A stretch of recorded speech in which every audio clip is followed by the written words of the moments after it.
Hey guys, and welcome back to another video. Today I'm going to be doing an ant tier list. The rankings will be from S, A, B, C or D. But before I start listing all these ants, I just want to say a massive thank you to everyone who subscribed, as recently we hit 1,000 subscribers, which has been one of my milestones since, well, I created the channel over 2 years ago.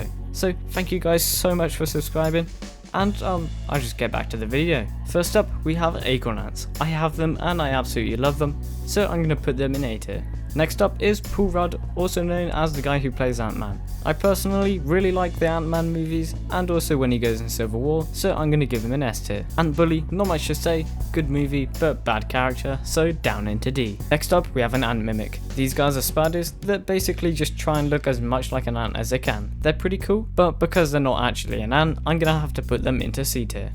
Aphaenogaster, however you say it, I've seen these guys in quite a few videos and they look pretty cool, so I'll give them a solid B tier. Next up is Argentine ants. These guys have pretty cool super colonies, but because of the fact that they're so invasive, I'm gonna have to put them into D tier. Bull ants. These guys are one of my favourite species and I'd love to keep them. Unfortunately, I don't have a few £100 lying around for some bull ants, but I'll put them in S tier. Bullet ants, basically the most famous ants apart from Paul Rudd, I'm going to put them in A tier because their sting can be quite painful. Camponotus ligniperda are a pretty cool species for Europe, but overall they're kind of mid, so I'm going to put them into B tier. Camponotus castanus look pretty cool though, so I'll put them in A tier, as well they kind of remind me of my Fedchenko. Carabera are honestly one of my favourite species and, well, genus as a whole, and I'd love to keep them one day, so I'm going to put them in S tier. Cataglyphus are honestly an amazing species. I mean, the way that they've adapted their environment is incredible, so I'm going to give them an A tier.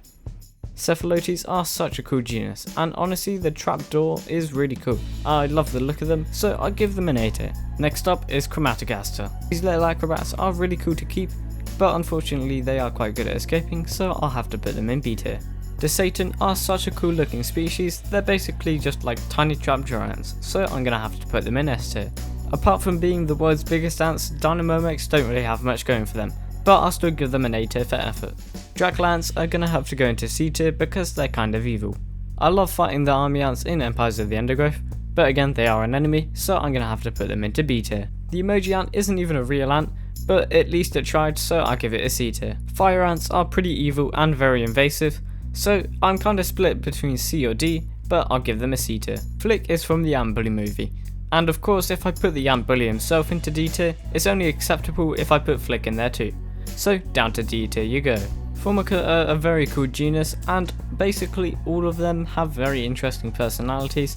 I don't know what I was thinking at the time I gave them a C tier, but for this video I'm going to give them a B tier, so just pretend it's in B tier. Greeny Weaver ants or Ossifila are such a cool species and I'd love to keep them one day, so into S tier. Harpygnathus are a really cool species, but unfortunately I don't really have any plans for keeping them, so I'm going to put them into B tier. Harvester ants, I'm just going to pretend these are Mesa, I'll put them in B tier because they're a good starter species, but not much more than that. Honeypot ants have been on my bucket list forever, so into S tier. For most people in the UK, Lasius is like the gateway into ants, but because that's basically the only thing I ever see in the UK, I'm going to have to put them in D tier. Leafcutters are really cool and I love their massive colonies with the fungus gardens, so I'll put them into A tier. I'm not even going to try and pronounce these guys' name, but they look pretty cool, so I'll give them a B tier. Next up is Odorous House Ant. I don't know about you, but I don't really want a stinky ant, so I'm going to put it into D tier. Pavement ants are quite similar to Lasius, so for that reason I'm going to have to give them a D tier. Phodoli are a cool genus and I have quite a few of them, so I'm going to give them a solid B tier. Rhytidoponera are such a cool looking ant, but they're quite expensive, so I'm going to have to put them into A tier. Termites are literally like an ant's op, so into D tier.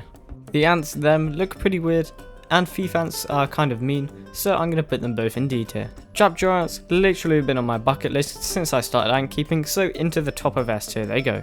Finally we have yellow crazy ants. I remember watching the Golden Empire on Ants Canada many years ago, and got some great memories from it, so I'm going to give them a solid A tier to finish off the list.